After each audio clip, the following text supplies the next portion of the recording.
Hello. It's been a while. It's crazy to think that my original Gigantic video was only posted 2 years ago. It's felt like a decade with how many eventful things have happened in my life and the world abroad. But despite how many interesting things have happened, I still vividly remember and cherish those carefree summer days I spent dedicated to that video. I'll never forget the passion I felt while creating it or how satisfied I was when I released it.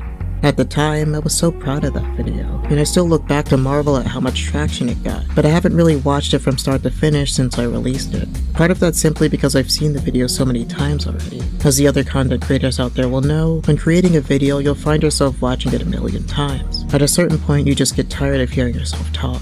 Though the larger reason behind my aversion to the video is my painful embarrassment towards it. While I do think old projects can serve as a hopeful looking back point for how far you've evolved, when those old projects insist on remaining relevant instead of staying behind as a charming memory, they tend to have a reverse effect. I can't fully explain it, but there's a very particular kind of dread when you realize that the previous you, an inferior version of yourself that most people have erased by time, is living independently in an indestructible vessel you created. And this problem is made even worse for people who present their creations publicly, because not only is this inferior version of yourself immortal, but multiplied in the individual minds of everyone who's met them. Now, this isn't to say that I hate my past self for being immature. Growth takes time, and luckily, I have the foresight of knowing they're going to improve to be slightly better. But what disturbs me is that they're forever trapped in time. They'll never get the opportunity to improve because they're an undead, never-aging, past iteration of me. And that brings me to the broader theme of this video, the consequences of bringing the dead back to life.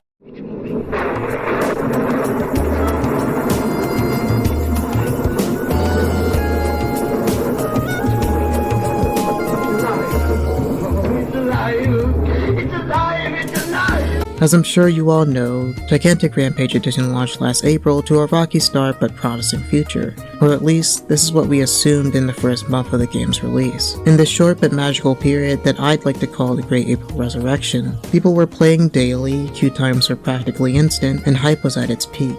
Though quickly and unexpectedly, following the Great April Resurrection, the player base would take a massive nosedive. In just 1 month, we saw the player numbers on Steam soar to amazing heights, then crash in a fiery wreck. While I do recognize that Steam charts don't show the whole picture because a decent chunk of Gigantic's player base is on console, given the extra long queue times and the lower Discord activity, we can assume the entire player base took the same hit. In the midst of Gigantic's freefall, the community that was once united by hope and nostalgia was now shattered in two. There was one side, let's call them the naysayers, that couldn't ignore the writing on the wall. Given the game's horrific launch, lackluster advertising, and suspiciously quiet dev team, they knew the game was destined for ruin. While the other side, the believers, still held hope for the game's success. Because Gigantic was a game that held the hearts of fans for almost a decade with no content, a bad running start couldn't have been its death knell. They argued that if anything was going to kill the game, it was the naysayers' pessimism. During this early point in the fall, I would say both sides had a decent argument. Sure, the ominous writing on the wall was clear, but we didn't quite know what strategies were being crafted behind the scenes. This ambiguity kept the chance of a big comeback or second wind a real possibility. I mean, perhaps the believers were right. Despite how valid the naysayers' pessimism may have been, maybe strong enthusiasm amongst the player base might have just been what the game needed to stay airborne long enough to recover. Though sadly, we would never get to see the effectiveness of this strategy. As the end of summer rolled around, the game would strike the earth hard, leaving it damaged beyond repair. Gigantic would go up in flames, and the daily player count would seldom peak above double digits by the end of July. While no side was the winner, as both sides lost something they loved, the naysayers were proven undeniably correct. As the dust settled and the game's demise couldn't be more certain, the majority of the community seemed to come back together to theorize about the cause behind the second death.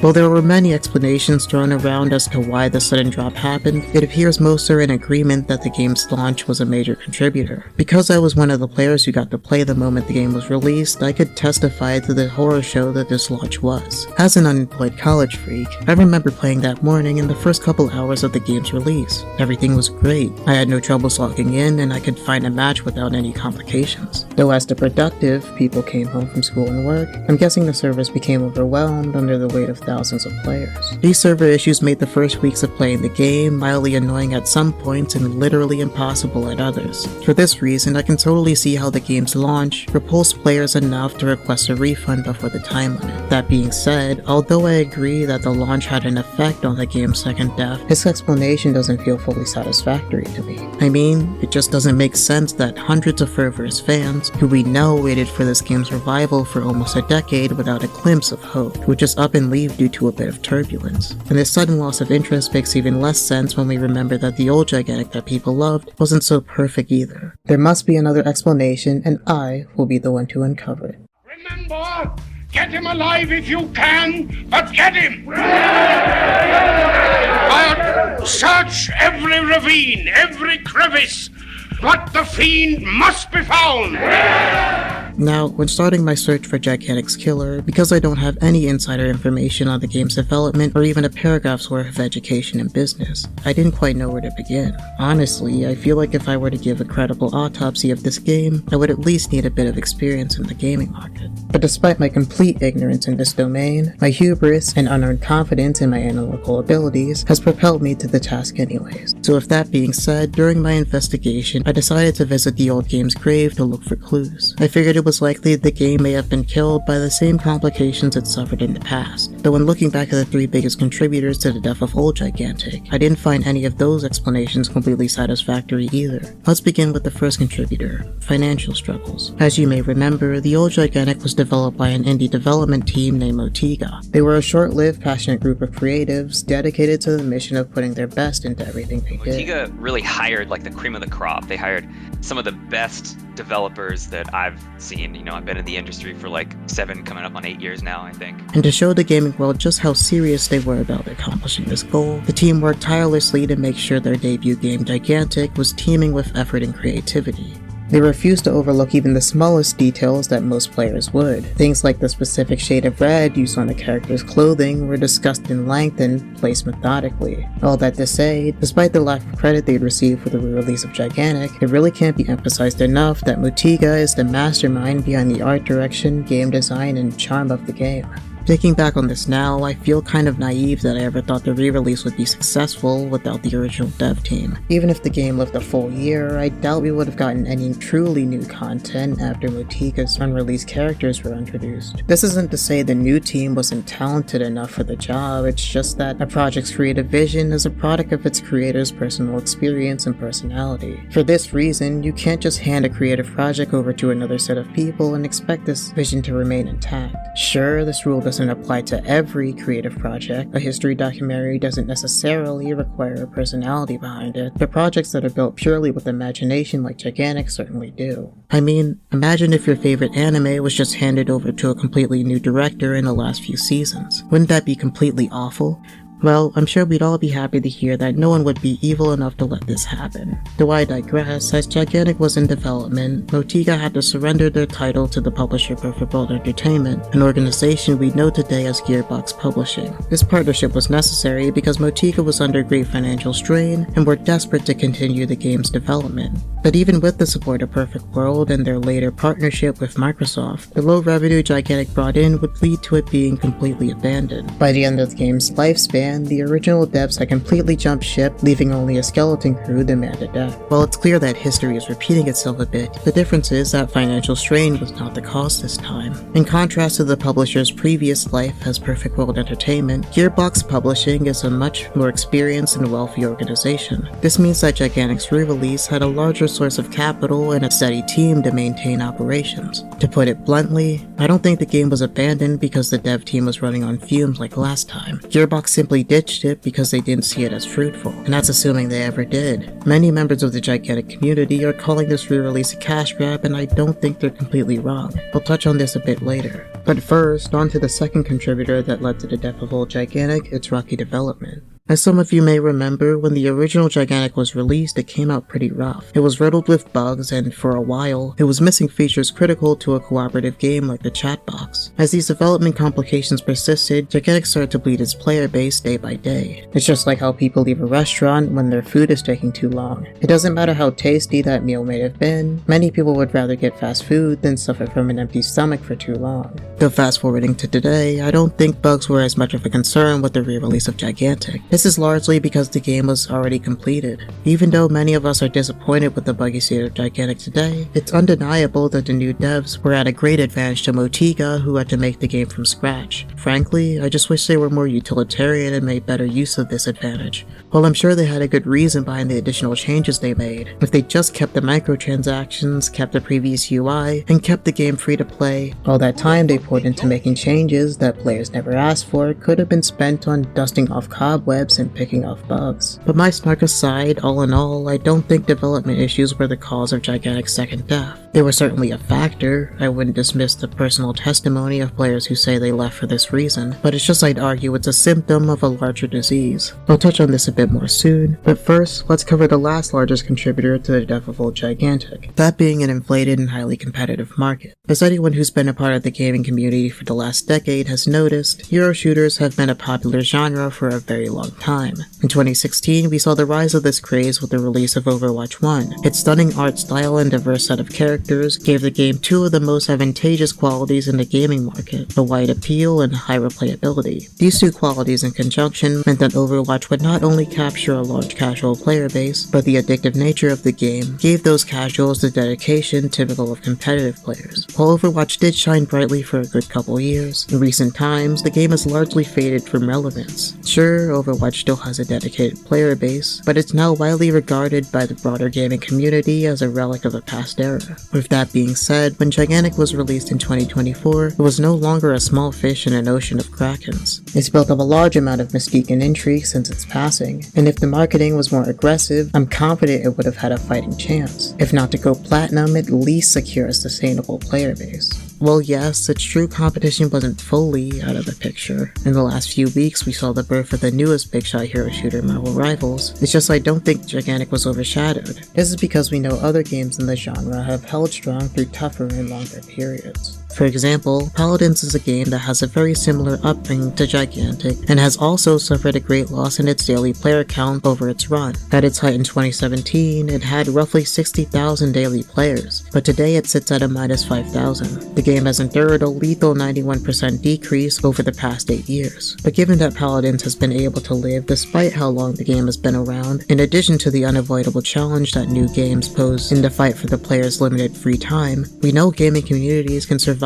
for a long time under competitive pressure. In contrast, when we look at how quickly Gigantic fell, losing 90% of its daily player base in just 9 months, damage this severe implies the leading cause of death was much more deadly than competition. What I'm sure some of you may be thinking is that it's unfair to compare the two games. While it's true that the games had a similar upbringing, the Paladins developers are much more enthusiastically involved in the community and dedicated to the game's well-being. True, then let's look at another even more obscure hero shooter that has been completely abandoned by its team for the past 7 years. This game, Battle for Neighborville, has not been touched by the original dev team in almost a decade now. There are still unaddressed bugs, and cheaters have become an unavoidable nuisance for its players. And if that's not damning enough, the icing on this rancid cake is that Battle for Neighborville is widely hated amongst the Plants vs. Zombies community. But despite the invisibility hacks, despite the community-wide hatred, and despite it being abandoned mid-development, hundreds of players still show up for this game. So what gives? And with this realization, I think I figured out why Gigantic died a second time. When we look at the death of the overwhelmingly loved Gigantic next to the long-burning dumpster fire of Battle for Neighborville, the answer couldn't have been more crystal clear. I don't think we loved Gigantic as much as we thought we did. Perhaps we were fooled by our rose-tinted memories or blinded by despair into playing God. And arrogantly, we thought when we brought the dead back to life, it would just spring back up with the youth and vigor it once had. But when we come back to reality and sober up from our nostalgia intoxication, what we have dragged out the grave as a rotting corpse. A sickly monster that still suffers from the same disease that killed it once before. Simply put, Gigantic died a second time because it was never brought back to life in the first place. What we have here is a zombie. Now, this isn't to say we're the ones to blame here. I would argue our nostalgia was weaponized against us to make a quick buck. This may sound like an audacious statement to some of you, but please hear me out. I think the greedy intent behind Gigantic's re-release is evident in Gearbox's decision to go the live service route. Like I said before, it would have been more utilitarian to just clean up the game and serve it how it was, microtransactions and all. So why didn't they? I mean, you could imagine that if the game was successful, they'd certainly make more money from players purchasing skins, especially if they continued to release new content periodically. But given that Gearbox made the game pay to play, it's obvious they didn't have much confidence in Gigantic's long-term success. They chose the live service route because it's less of a gamble, and it allowed them to abandon ship the very second hype died down. To offer a point of contrast, free-to-play games like Fortnite are forced to constantly stay on the ball with new updates and content to maintain their players' attention. Because they make money from microtransactions, they're obligated to sustain hype if they want to make a good profit. Knowing this, we can deduce that Gearbox Publishing didn't make the game free because they had no intention of fighting for our attention. They knew our nostalgia was bound to wear off when we smelled their decomposing walking corpse of a game, so they had us fork over the money before we saw it. Even worse, they tried to trick a little old you into thinking they ditched microtransactions because they wanted to give you the full Gigantic experience. You know, I'm a literal demon from hell, but even I wouldn't do something this devilish. Alright, we discussed a lot here today, so I'll summarize all the points I laid out into a quick closing argument. And hopefully, once we close this case, perhaps we can put Gigantic to rest once and for all so we can finally find peace. Frankenstein! Frankenstein! Bring him down to the village and let's take him home.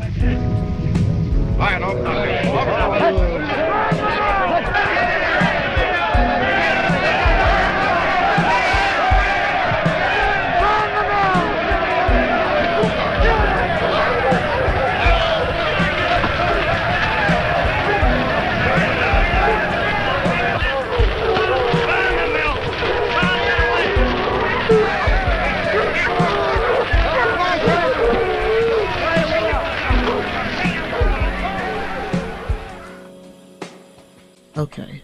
For starters, I would say that the antecedent event that led to the second death of Gigantic actually happened 8 years ago when the original creators left the project. I would argue that when Motego was forced to abandon the project, they not only withdrew their labor, but they took with them the collective imagination that animated Gigantic into existence. In other words, its soul. Knowing this, even if by some grim miracle the game's heart started beating again, without the personalities and creative vision that once possessed Gigantic, the game could never hope to be anything more than a soulless walking corpse. But when for better or worse, this miracle did grace us 8 years later. In addition to being soulless, the game had to contend with a second contributor which led to its previous death, its unaddressed ailments. When the game was revived and pulled from the dirt, it didn't spring back up with the vitality we all hoped it would. The zombified game was infested with the same bugs that led to its demise in its previous life. These issues lay dormant within Gigantic's dead body for years, and even when the new devs tried to tidy it up for the re-release, it just wasn't enough to fully rejuvenate the game. But no matter, the game's publishers knew there was still a great demand for Gigantic, and thus an unignorable opportunity to make a profit. There was only one obstacle they had to conquer first, that being the zombified state of the game.